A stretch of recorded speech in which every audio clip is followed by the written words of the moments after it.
Hello friends, ಇವತ್ತು ನಾವು ಹಸಿ ಬಟಾಣಿ ಹಾಕಿ ಪುಲಾವ್ ಮಾಡೋದು ನೋಡ್ಕೊಳ್ಳೋಣ. ತುಂಬಾ ರುಚಿಯಾಗಿರುತ್ತೆ. ಅದರಲ್ಲೂ ನಾನು ನಾಟಿ ಬಟಾಣಿ ಹಾಕಿ ಮಾಡೋದು ತೋರಿಸ್ಕೊಡ್ತಾ ಇದ್ದೀನಿ. ಮಾಡೋ ವಿಧಾನ: ಮಿಕ್ಸಿ ಜಾರಲ್ಲಿ 4 ಹಣ್ಣಾಗಿರೋವಂಥ ನಾಟಿ ಟೊಮೊಟೊನ ಸೇರಿಸ್ಕೊಳ್ತಾ ಇದ್ದೀನಿ. ನೀರೇನು ಹಾಕೋದು ಬೇಡ. ಹಾಗೆಯೇ ಮೆತ್ತಗೆ ನಾವು ಇದನ್ನು ಪೇಸ್ಟ್ ಮಾಡಿಕೊಂಡು ಒಂದು ಬೌಲಲ್ಲಿ ಸೇರಿಸ್ಕೊಳ್ಳೋಣ. ಹಾಗೆಯೇ ಖಾರಕ್ಕೆ 1 ಟೇಬಲ್ ಸ್ಪೂನಷ್ಟು ಅಚ್ಕಾರದ ಪುಡಿ ಹಾಕ್ತಾ ಇದ್ದೀನಿ. ನಾನು ಸ್ವಲ್ಪ ಖಾರವಾಗಿ ಮಾಡ್ತಿದ್ದೀನಿ. ನೀವು ಖಾರ ಕಡಿಮೆ ತಿನ್ನೋರಾದರೆ 3/4 ಟೇಬಲ್ ಸ್ಪೂನಷ್ಟು ಹಾಕ್ಕೊಳ್ಳಿ. 1 ಟೇಬಲ್ ಸ್ಪೂನಷ್ಟು ಧನಿಯಾ ಪುಡಿ, ಅರ್ಧ ಟೇಬಲ್ ಸ್ಪೂನಷ್ಟು ಗರಂ ಮಸಾಲ ಬದಲಾಗಿ ಚಿಕನ್ ಮಸಾಲ ಪೌಡರು ಹಾಕ್ಬೋದು. 1/4 ಟೀ ಸ್ಪೂನಷ್ಟು ಅರಿಶಿನ ಹಾಕ್ಕೊಂಡು ಇದನ್ನೆಲ್ಲ ಚೆನ್ನಾಗಿ ಮಿಕ್ಸ್ ಮಾಡ್ಕೋಬೇಕು. ನೋಡಿ, ಈ ರೀತಿ ಮಿಕ್ಸ್ ಮಾಡಿ ನಂತರ ನಾವು ಪುಲಾವಲ್ಲಿ ಸೇರಿಸ್ಕೊಳ್ಳೋದ್ರಿಂದ ಪುಲಾವ್ ಕಲ್ಲರು ತುಂಬ ಚೆನ್ನಾಗಿ ಬರುತ್ತೆ ಮತ್ತು ಟೇಸ್ಟೂ ಚೆನ್ನಾಗಿರುತ್ತೆ. ನೋಡಿ, ಚೆನ್ನಾಗಿ ಮಿಕ್ಸ್ ಆಗಿದೆ. ಸೈಡಲ್ಲಿ ಎತ್ತಿಟ್ಕೊಳ್ಳೋಣ. ನಂತರ ಒಂದು ಬೌಲಲ್ಲಿ 2 ಕಪ್ಪಷ್ಟು ರೈಸನ್ನು ಹಾಕ್ಕೊಳ್ತಾ ಇದ್ದೀನಿ. ನಾನು ಸೋನಾ ಮಸೂರಿ ರೈಸೇ ಹಾಕ್ತಾ ಇದ್ದೀನಿ. ಒಂದು ಸ್ವಲ್ಪ ನೀರು ಹಾಕ್ಕೊಂಡು ಚೆನ್ನಾಗಿ 1-2 ಸಲ ವಾಶ್ ಮಾಡ್ಕೋಬೇಕು. ನೋಡಿ, ನೀಟಾಗಿ ವಾಶ್ ಮಾಡಿ ಮತ್ತೆ ಫ್ರೆಶ್ ಆಗಿರೋಂಥ ನೀರನ್ನು ಸೇರಿಸಿ ಒಂದು 20 ನಿಮಿಷನಾದರೂ ನೆನೆಸಿಟ್ಕೊಳ್ಳೋಣ. ನೆನೀತಾ ಇರಲಿ. ಅಷ್ಟರಲ್ಲಿ ಕುಕ್ಕರ್ ಬಿಸಿ ಮಾಡಿ 4 ಟೇಬಲ್ ಸ್ಪೂನಷ್ಟು ಎಣ್ಣೆ ಹಾಗೆ ಬಿರಿಯಾನಿ ಸ್ಪೈಸಸ್ನ ಸೇರಿಸ್ಕೊಂಡು ಇದರಲ್ಲೇ ಶುಂಠಿ ಮತ್ತು ಬೆಳ್ಳುಳ್ಳಿನ ಜಜ್ಜಿಬಿಟ್ಟು ಹಾಕ್ಕೊಂಡಿದ್ದೀನಿ. 2 ಗಡ್ಡೆ ಬೆಳ್ಳುಳ್ಳಿ, 2 ಇಂಚಷ್ಟು ಶುಂಠಿ, ಹಾಗೆ 2 ಹಸಿಮೆಣಸಿನ್ಕಾಯಿ ಮತ್ತು ಸ್ವಲ್ಪ ಪುದೀನ ಸೊಪ್ಪು, ಹಾಗೆಯೇ ಒಂದು ಸ್ವಲ್ಪ ಕರಿಬೇವನ್ನು ಹಾಕ್ಬಿಟ್ಟು ಇದೆಲ್ಲ ಚೆನ್ನಾಗಿ ಘಮ ಬರಬೇಕು. ಘಮ ಘಮ ಅಂತ ಇದೆ. ನಾನು ಫ್ರೈ ಮಾಡ್ತಾ ಇದ್ರೇ ಇದರಲ್ಲೇ 2 ಈರುಳ್ಳಿ, ಚಿಕ್ಕದಾದರೆ 2, ದೊಡ್ಡದಾದರೆ 1 ಈರುಳ್ಳಿ ಹಾಕ್ಕೊಂಡ್ರು ಸಾಕು.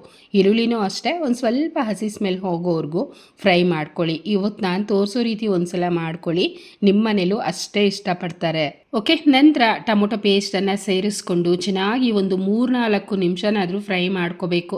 ಅಂದರೆ ಆ ಟೊಮೊಟೊ ಗ್ರೇವಿ ಎಲ್ಲ ಗಟ್ಟಿಯಾಗಿ ಎಣ್ಣೆ ಸೈಡಲ್ಲಿ ಬಿಟ್ಕೊಳ್ಳುತ್ತೆ. ಹಸಿ ವಾಸನೆ ಎಷ್ಟು ಚೆನ್ನಾಗಿ ಹೋಗುತ್ತೋ ನಮಗೆ ಪುಲಾವ್ ಅಷ್ಟೇ ರುಚಿಯಾಗಿರುತ್ತೆ. ನೋಡಿದ್ರಲ್ಲ, ಈ ಥರ ಆಗಬೇಕು. ನಂತರ ನಾನು ಹಸಿ ಬಟಾಣಿ 1 ಕಪ್ಪಷ್ಟು ಸೇರಿಸ್ತಾ ಇದ್ದೀನಿ. ನೋಡಿ, ಈ ರೀತಿ ನಾಟಿ ಬಟಾಣಿ ಸಿಕ್ಕಿದ್ರೆ ಹಾಕ್ಕೊಳ್ಳಿ ಫ್ರೆಂಡ್ಸ್, ರುಚಿ ಅಂತೂ ತುಂಬಾ ಚೆನ್ನಾಗಿರುತ್ತೆ. ಈಗ ನೋಡಿ, ಇದನ್ನು ಅಷ್ಟೇ ಚೆನ್ನಾಗಿ ಒಂದು ಸಲ ಮಿಕ್ಸ್ ಮಾಡಿಕೊಂಡು ನಂತರ ನಾವು ನೀರನ್ನು ಸೇರಿಸ್ಕೊಳ್ಳೋಣ.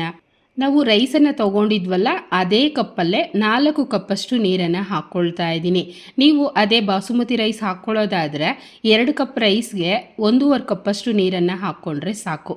ಈಗ ರುಚಿಗೆ ತಕ್ಕಷ್ಟು ಉಪ್ಪು, ಆದಷ್ಟು ಕಲ್ಲುಪ್ಪನ್ನೇ ಹಾಕ್ಕೊಳ್ಳಿ. ಹಾಕ್ಬಿಟ್ಟು ಒಂದು ಸಲ ಮಿಕ್ಸ್ ಮಾಡಿ 1-2 ಕುದಿ ಬರೋವರೆಗೂ ಚೆನ್ನಾಗಿ ನಾವು ಕುದಿಸ್ಕೋಬೇಕು. ಕುದಿಸಿದ ನಂತರ ನೆನೆಸಿಟ್ಟಿರೋ ಅಂಥ ರೈಸನ್ನು ಸೇರಿಸ್ಕೊಳ್ತಾ ಇದ್ದೀನಿ. ನೀರನ್ನು ಹಾಕ್ಕೋಬಾರ್ದು, ಬರೀ ರೈಸನ್ನು ಮಾತ್ರ ಹಾಕ್ಕೊಂಡು ಒಂದು ಸಲ ಮಿಕ್ಸ್ ಮಾಡಿ ಒಂದು ಕುದಿ ಬರೋವರೆಗೂ ಕುದಿಸ್ಕೊಂಡು ನಂತರ ಲಿಡ್ಡನ್ನು ಕ್ಲೋಸ್ ಮಾಡಬೇಕು. ಈ ರೀತಿ ಕುದೀತಾ ಇದೆ ಅಲ್ವಾ, ನಾನು 2 ಟೀ ಸ್ಪೂನಷ್ಟು ತುಪ್ಪ ಹಾಕ್ತಾ ಇದ್ದೀನಿ. ಬೇಡ ಅಂದರೆ ಸ್ಕಿಪ್ ಮಾಡಿಬಿಡಿ. ಹಾಗೆಯೇ ಸ್ವಲ್ಪ ಕೊತ್ತಂಬರಿ ಸೊಪ್ಪನ್ನು ಹಾಕಿ ಮತ್ತೊಂದು ಸಲ ಮಿಕ್ಸ್ ಮಾಡಿ ನಾವು ಕುಕ್ಕರ್ ಲಿಡ್ಡನ್ನು ಕ್ಲೋಸ್ ಮಾಡಿ 2 ವಿಸಿಲ್ ಕೂಗಿಸ್ಕೊಳ್ಳೋಣ. ನಿಮಗೆ ಟೈಮ್ ಇತ್ತು ಅಂದರೆ ಹಾಗೆ ಓಪನ್ ಪ್ಯಾನಲ್ಲೇ ಬೇಯಿಸ್ಕೊಳ್ಳಿ, ರುಚಿ ಇನ್ನೂ ಚೆನ್ನಾಗಿರುತ್ತೆ. ನೋಡಿ, ಈಗ 2 ವಿಸಿಲ್ ಆದ ನಂತರ ಓಪನ್ ಮಾಡ್ತಾ ಇದ್ದೀನಿ. ಸೂಪರಾಗಿ ಪುಲಾವ್ ರೆಡಿಯಾಗಿದೆ. ಘಮ ಘಮ ಅಂತ ಇದೆ. ಓಪನ್ ಮಾಡಿದ ತಕ್ಷಣ ಬಿಸಿ ಬಿಸಿಯಾಗಿ ಹಾಗೆ ತಟ್ಟೆಲಿ ಹಾಕ್ಕೊಟ್ರೆ ತಟ್ಟೆ ಖಾಲಿ ಆಗೋದಂತೂ ಖಂಡಿತ ಫ್ರೆಂಡ್ಸ್. ಒಂದ್ಸಲ ಖಂಡಿತ ನಿಮ್ಮ ಮನೇಲೂ ಅಷ್ಟೇ ಇದೇ ಮೆಥಡಲ್ಲಿ ಟ್ರೈ ಮಾಡಿ ನೋಡಿ. ಹೇಗೆ ಬಂತು ಅನ್ನೋದನ್ನು ಕಮೆಂಟ್ ಮಾಡಿ ಮತ್ತು ಲೈಕ್ ಮಾಡಿ, ಶೇರ್ ಮಾಡಿ. ಹಾಗೆಯೇ ಚಾನಲ್ನ ಸಬ್ಸ್ಕ್ರೈಬ್ ಮಾಡಲಿಲ್ಲ ಅಂದರೆ ಮೊದಲನೇದಾಗಿ ಸಬ್ಸ್ಕ್ರೈಬ್ ಮಾಡ್ಕೊಳ್ಳಿ. Thank you.